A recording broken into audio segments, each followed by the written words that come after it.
هبي أنصار الهدى عبي ركب الفدا. السلام علیکم ورحمۃ اللہ وبرکاتہ۔ آج کی اچھی بات، اپنے خیالوں کی حفاظت کرو کیونکہ یہ تمہارے الفاظ بن جاتے ہیں۔ اپنے الفاظ کی حفاظت کرو کیونکہ یہ تمہارے اعمال بن جاتے ہیں۔ اپنے اعمال کی حفاظت کرو کیونکہ یہ تمہارے کردار بن جاتے ہیں۔ اپنے کردار کی حفاظت کرو کیونکہ یہ تمہاری پہچان بن جاتے ہیں۔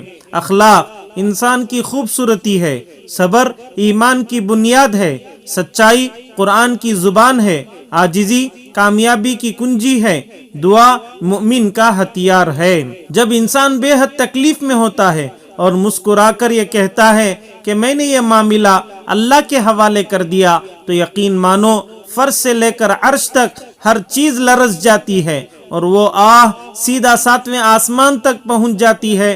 ٹوٹے دل سے نکلی ہوئی دعا اور آہ کبھی بھی ضائع نہیں ہوتی۔ جب معاملہ اللہ کے حوالے کر دیا جائے تو ظالم بچ نہیں پاتا۔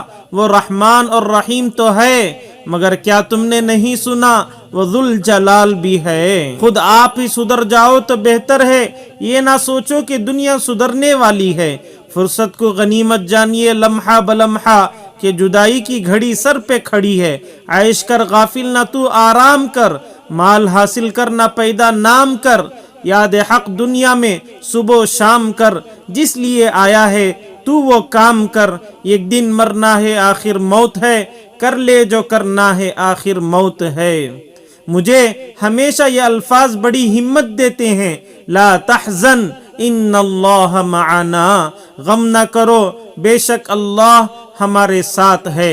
ایک وقت تھا جی، یہی کوئی 20-25 سال پہلے کی بات ہے، جب بجلی جانے پر گھر کے بڑے بچے سبھی موم بتی کے ارد گرد جمع ہو کر ایک دوسرے کو کہانیاں سنایا کرتے۔ ہاتھوں کی مدد سے دیوار پر پرندوں اور جانوروں کا عکس بنایا جاتا۔ اس دوران بجلی آ جاتی اور وقت گزرنے کا احساس بھی نہیں ہوتا تھا۔ الٹا افسوس کیا جاتا کہ بجلی اتنی جلدی کیوں آ گئی۔ آج بھی بجلی چلی جائے تو ایک ساتھ بیٹھنا تو دور کی بات ہے، گھر کے بڑے اور بچے سب کو یہی فکر لگ جاتی ہے کہ موبائل چارج ہے یا نہیں۔ جیسے جیسے وقت کا دھارا آگے بڑھ رہا ہے، انسان کے اندر سے وہ معصومیت اور آپسی محبت ختم ہوتی جا رہی ہے۔ اللہ اللہ اللہ